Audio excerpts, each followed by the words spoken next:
아, 오랜만에 보는 풍경이네. 그렇죠. 마지막에 찍은 게 언제인지 기억도 안 나네. 우리 만명이란다 씨. 그 수익 창출한다고 오미가미에 회 먹으러 갔을 때 아니에요. 오늘은 제가 집을 구하러 갈 거예요. 그러니까 지금 콘도가 이제 계약이 만료가 가까워졌고 새로운 집을 구하러 갈 건데, 집을 구하는 과정이 생각보다 사실 되게 어렵습니다. 물론 한 달짜리 숙소를 구하시는 분들한테는 이렇게까지 어렵진 않을 거예요. 근데 저는 1년을 살다 보니까 되게 까다롭게 저도 구해야 되는 입장이고. 일단 부동산 사이트를 통해서 예약을 하면 그렇죠.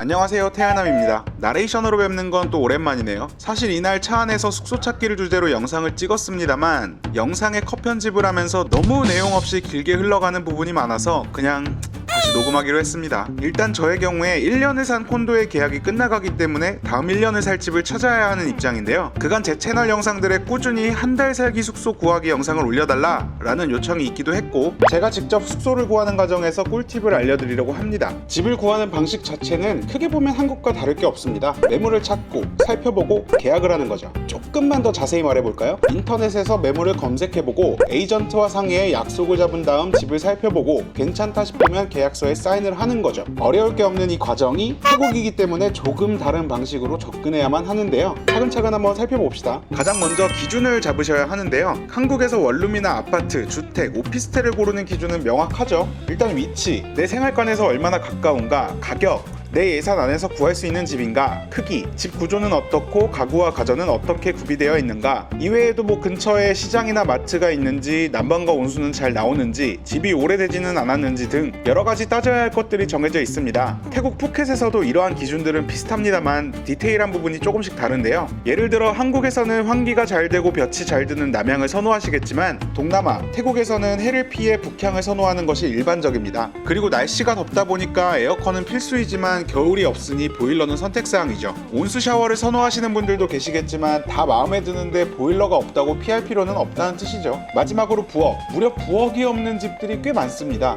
태국이 워낙 외식 문화가 지배적으로 자리 잡고 있다 보니까 부엌 대신 전자레인지만 떨렁 있는 경우도 있어요. 부엌이 있다고 해도 싱크대 하나만 놓고 휴대용 인덕션을 사놓는 경우도 있고요. 제 콘도의 경우도 그랬습니다. 그래서 1년 동안은 가스버너를 사서 요리해 먹었죠. 아무튼 이렇게 다른 점들을 고려하시면서 집을 선택하시면 되는데요. 일단 본인의 정확한 기준을 잡아놓는 것이 아주 유리합니다. 왜냐고요? 태국은 부동산 홈페이지가 정말 많습니다. 하지만 매물이 부동산마다 공유되는 경우가 아주 드물죠. 그리고 홈페이지를 제대로 관리하며 나간 매물을 제때 삭제하는 곳도 많지 않아요. 그래서 페이스북 마켓플레이스가 부동산 쪽으로도 굉장히 활성화되어 있는데요. 문제는 아직까지 페이스북 마켓플레이스 페이지의 UI가 부실하다 보니까 정확한 주소나 위치를 알기가 어렵고 내가 원하는 조건으로 필터링하기도 어렵습니다. 그래서 본인의 기준을 먼저 정확히 정해놓고 빠르게 매물을 확인하며 넘어갈 수 있도록 하는 것이 중요합니다.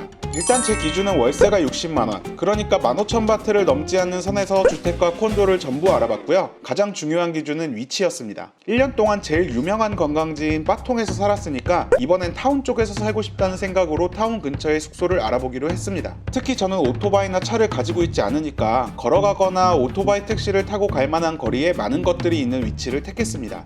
그리고 고양이를 키울 수 있는지도 물어봤고요. 한 달 살기를 하시는 분들은 타운 쪽보다는 해변 쪽을 선호하실 수 있는데요. 푸켓도 제법 크기 때문에 위치마다 시세가 조금씩 차이가 납니다. 일단 제가 그동안 매물을 검색한 자료를 토대로 대강의 월세 시세를 말씀드려 볼게요. 아마 아주 낡은 아파트를 생각하실 분들은 거의 없으실 테니까 주택과 콘도를 각각 말씀드리면, 가장 유명하고 비싼 빠통의 경우 주택은 거의 없고 콘도는 15,000바트에서 25,000바트까지 다양합니다. 콘도는 신축이고 해변과 가까울수록 비싸지고요. 푸켓타운 근처의 경우엔 주택은 11,000바트에서 20,000바트선까지 있고요. 풀빌라의 경우엔 아주 저렴한 게 30,000바트 이상입니다. 콘도는 10,000바트 이하도 있지만 대부분 1년을 계약을 해야 되고 10,000바트부터 13,000바트까지의 매물이 센트럴 근처에 분포되어 있습니다만, 지어진 지 얼마 되지 않은 콘도의 경우엔 사이즈가 굉장히 작습니다. 30평방미터, 즉 10평이 채 되지 않는 콘도들이 대부분입니다. 조금 넓은 콘도를 같은 가격으로 들어가시면 조금 낡았을 확률이 높고요. 15,000바트 정도면 나름 새 건물의 사이즈도 15평 정도로 구할 수 있습니다.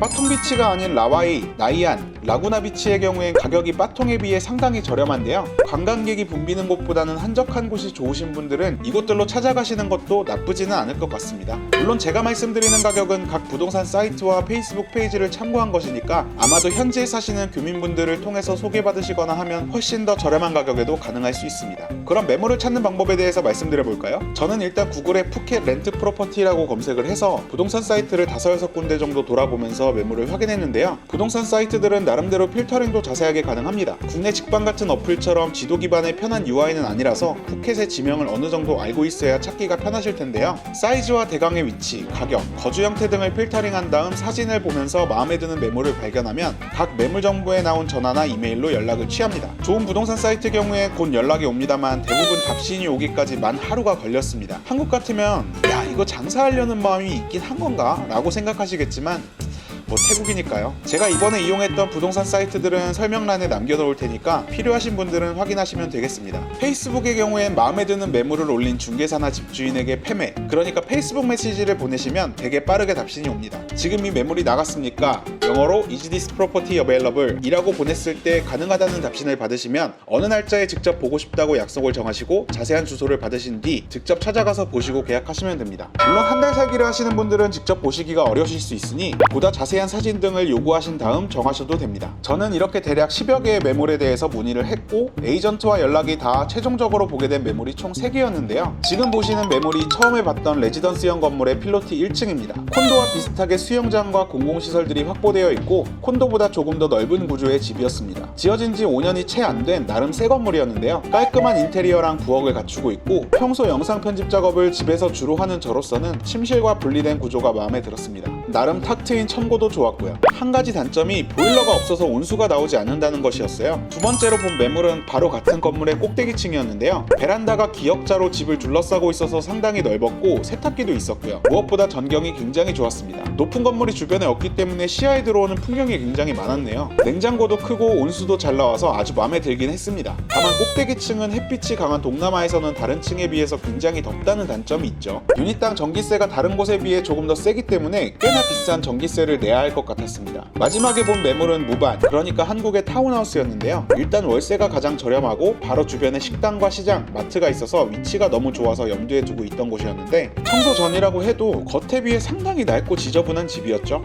무엇보다 거실에 에어컨이 없고 하우스라고는 해도 집 문을 나서면 바로 울타리인 커튼 하나가 사생활 보호의 전부인 좁은 집이라서 좀 꺼려졌습니다. 이렇게 집을 다 보고 나서 결국 레지던스형 집으로 마음을 정했는데요. 온수가 나오지 않는다는 게 좀 아쉽긴 했는데 지금 살고 있는 콘도에 비해 시설이 깔끔하고 넓은 것이 아주 마음에 들었거든요. 꼭대기층도 아주 마음에 들긴 했는데 일단 더위 때문에 전기세가 좀 많이 나올 것 같아서 포기했습니다. 이 매물을 소유한 부동산 회사와 직접 계약을 했는데요. 외국인이 관광비자가 아닌 3개월 이상의 비자를 발급받기 위해서는 거주지 신고가 필수적이기 때문에 한 달 살기가 아닌 장기 거주를 하시는 분들은 계약을 하실 때 꼭 챙겨야 할 서류들이 있습니다. 일단 정확한 주소가 적힌 계약서가 있으셔야 합니다. 저의 경우에 계약하는 직원이 계약서에 대강의 주소만 적어놨길래 주소를 다시 정정해서 받았습니다. 두 번째는 블루북이라는 건데요. 쉽게 말하면 부동산 등기 같은 건데 이것도 사본이라도 꼭 가지고 계셔야 하고요. 세 번째는 집주인, 즉 회사의 오너의 여권 사본과 오리지널 사인입니다. 이렇게 여권의 사본 아래에 직접 펜으로 사인한 서류를 가지고 계셔야 합니다. 계약을 마치고 디파짓을 보낸 다음 계약한 날짜에 열쇠를 받고 이사를 하시면 태국 푸켓의 숙소 구하기는 끝입니다. 이외에도 숙소 구하기에 대한 궁금증이나 정보가 있으신 분들은 댓글로 남겨주세요. 그럼 구독과 좋아요 부탁드리고요. 다음번에 또 재밌는 영상으로 찾아뵙겠습니다.